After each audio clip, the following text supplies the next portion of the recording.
So, welcome to this presentation video on business-to-business sales. In this video I'll be talking about the objections. Objections will come after you have the presentation or during the presentation that we talked about in the last video.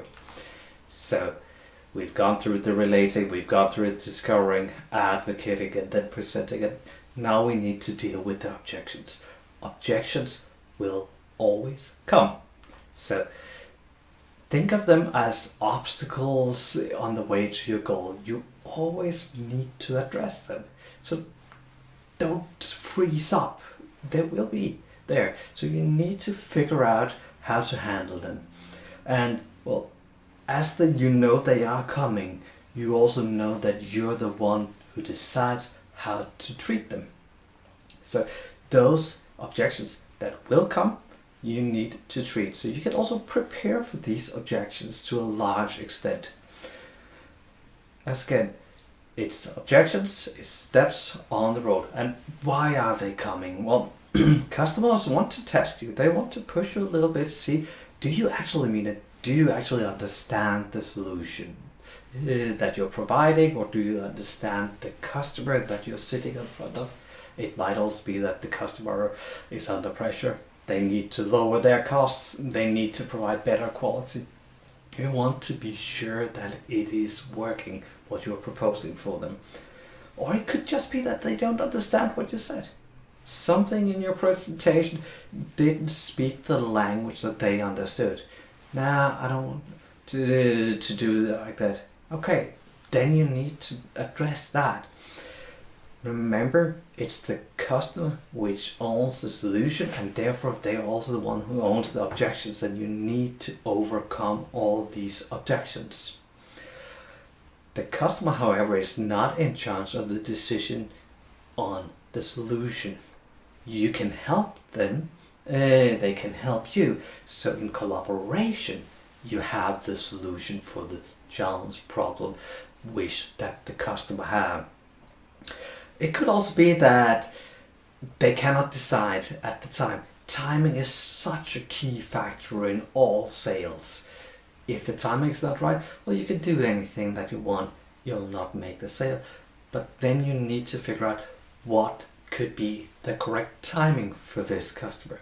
And then you'll be able to come back and overcome that objection at least. It might also be that they don't dare to try something new. You need to lower the risk of procuring your solution. Okay.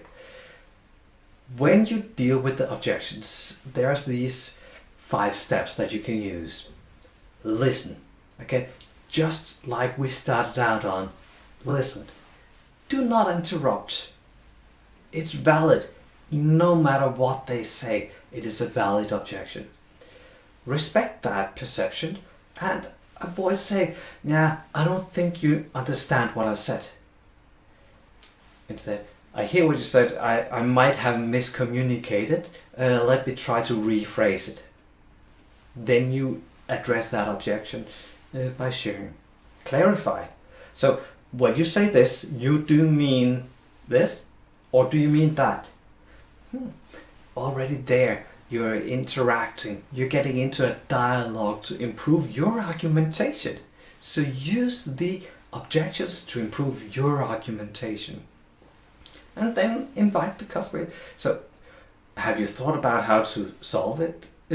What could be the optimal solution for you in this case? Invite them in. And as soon as they provide the solution, if you can fulfill it, then you have the deal. Remember, at the end of the thing, you need to do actions. Actions means, alright, I will do this to my proposal.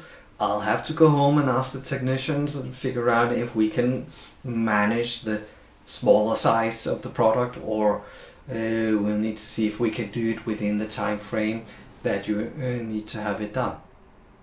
Action. Tie the objections up with your actions. One of the questions that you almost always will get is, or objections you'll get is, it's too expensive. Is it too expensive? Well, not necessarily.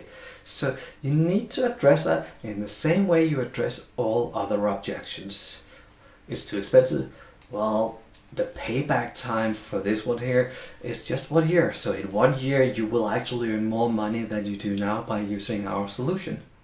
Or the return on investment in this one here is 18% in your company. And what is your return on investment on other investments? Well, already there. Or, well, remember, this is the price, this is the money that you pay, but the cost of it is actually not so small because you're saving a lot of man hours by implementing our automation solution. Price versus cost.